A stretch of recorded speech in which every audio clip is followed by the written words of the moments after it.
نحمده ونصلي على رسوله الكريم اما بعد قال الله تعالى في القرآن المجيد فاعوذ بالله من الشيطان الرجيم فلما جن عليه الليل رأى كوكبا قال هذا ربي فلما افل قال لا احب الآفلين صدق اللہ العظیم۔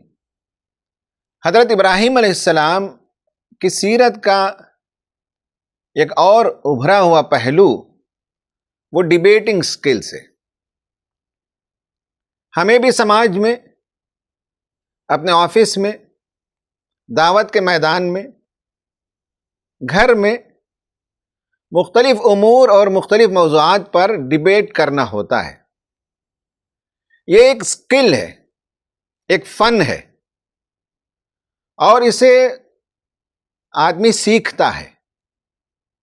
ڈیبیٹنگ سکل میں کچھ اسٹرکٹ رولز ہوتے ہیں اور کچھ سوفسٹیکیٹڈ میتھڈز ہوتے ہیں۔ انہیں حدود کے اندر گفتگو کرنی ہوتی ہے۔ اس میں جذبات کے لیے کوئی مقام نہیں ہونا چاہیے۔ سوفسٹیکیشن ہو، دلائل ہوں۔ ڈیبیٹنگ سکل میں یہ بھی ضروری ہوتا ہے کہ سامنے والے کی بات کو رد کرنا ہے، ریبیوٹل ہوتا ہے، نیگیٹ کرنا ہوتا ہے۔ لیکن ریبیوٹ کرنے، نیگیٹ کرنے، سامنے والے کی بات کے اندر خامی تلاش کر کے اس عقیدہ یا اس پہلو کی کمزوری ظاہر کرنے کے لیے بہت زبردست اعصاب پر کنٹرول چاہیے۔ جیسے ہی آدمی جذبات میں آئے گا، ڈیبیٹ جھگڑے میں بدل جائے گا۔ حضرت ابراہیم علیہ السلام کی زندگی میں ہم دیکھتے ہیں کہ گھر میں بھی انہوں نے ڈیبیٹ کیا، عوام سے بھی انہوں نے ڈیبیٹ کیا، پجاریوں سے بھی انہوں نے ڈیبیٹ کیا، انٹلیکچوئل سے بھی انہوں نے ڈیبیٹ کیا۔ ڈیبیٹ میں ایک اہم بات یہ ہے کہ کبھی کبھی آپ کو سامنے والے کے نقطہ نظر کو اپنا کر اس کی کمزوری کو ثابت کرنا ہوتا ہے۔ یعنی یہ ہے کہ پہلے افرم کر لیتے ہیں کہ چلیے میں آپ کی بات کو مانتا ہوں، پھر اس کے اندر کی کمزوریوں کو نکال کر دکھاتے ہیں، پھر ریبیوٹ کر دیا جاتا ہے کہ آپ کی یہ جو بات ہے یہ بے دلیل ہے۔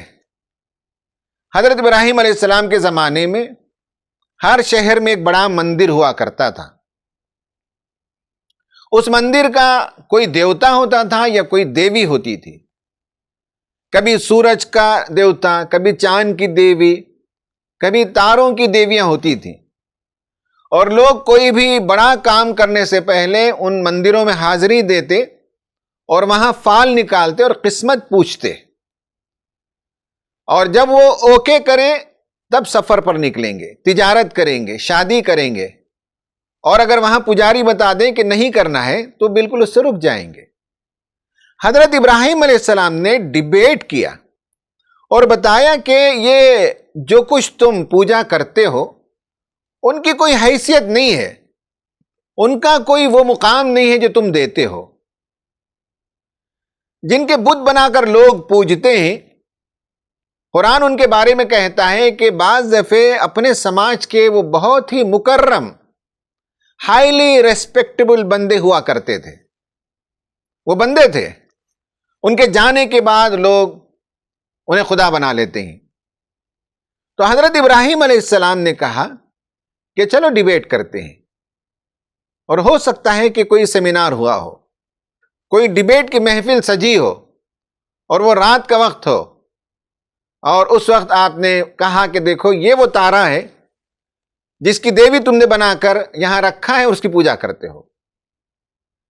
پھر اس کے بعد انہوں نے کہا کہ یہ تارا کیا اپنی جگہ ہمیشہ رہتا ہے؟ یہ تو موو کرتا ہے، کبھی طلوع ہوتا ہے، کبھی غروب ہو جاتا ہے۔ جب غروب ہو جاتا ہے تو وہ کہاں ہے؟ تم اسے جب پکارتے ہو تو تمہارے سامنے حاضر نہیں ہے۔ تو جس کا طلوع ہونا اور غروب ہونا، جس کا عروج اور زوال تمہیں معلوم ہے، اس کا مطلب یہ ہے کہ اس کی باغ ڈور کسی اور کے ہاتھ میں ہے، اس کی قسمت کسی اور کے ہاتھ میں ہے، وہ تارا کسی اور کے قانون کا پابند ہے۔ تو جو محکوم ہو، جو غلام ہو، اس کی کیا پوجا کریں؟ جس کے ہاتھ میں وہ باغ ڈور ہے، جس کے قانون کا وہ پابند ہے اسی قانون دینے والے کی پوجا کرو۔ اور اس کے بعد کہا کہ دیکھو یہ تارا ڈوب گیا، اور میرا تو موقف یہ ہے کہ میں ڈوبنے والوں کو پسند نہیں کرتا، جو پائیدار ہو، جو ہمیشہ ہو، جسے نہ اونگ آتی ہو نہ نیند آتی ہو، جو زندہ و جاوید ہو، جو اول بھی ہو آخر بھی ہو، جو ظاہر بھی ہو باطن بھی ہو، میں تو ایسے رب کی عبادت کرتا ہوں۔ تو اس طرح سے انہوں نے ڈیبیٹ کیا، سامنے والے کے موقف کو اپنایا، اس کے اندر کی کمزوری کو ظاہر کیا، ریبیوٹ کیا، پھر اپنا افرمیشن کیا کہ میں اس رب کی طرف رخ کرتا ہوں جو سارے جہانوں کا پروردگار ہے۔ ہمیں بھی ڈیبیٹنگ سکل ایسا ہی سیکھنا چاہیے جس میں کسی کے سینٹیمنٹ کو ہرٹ کے بغیر لاجک کے ذریعے سے، آرگیومنٹ کے ذریعے سے سامنے والے کو اگر ریبیوٹ کرنا ہو تو ریبیوٹ کریں، اور اپنی بات کو افرم کرنا ہو تو بھی دلائل کے ساتھ کریں۔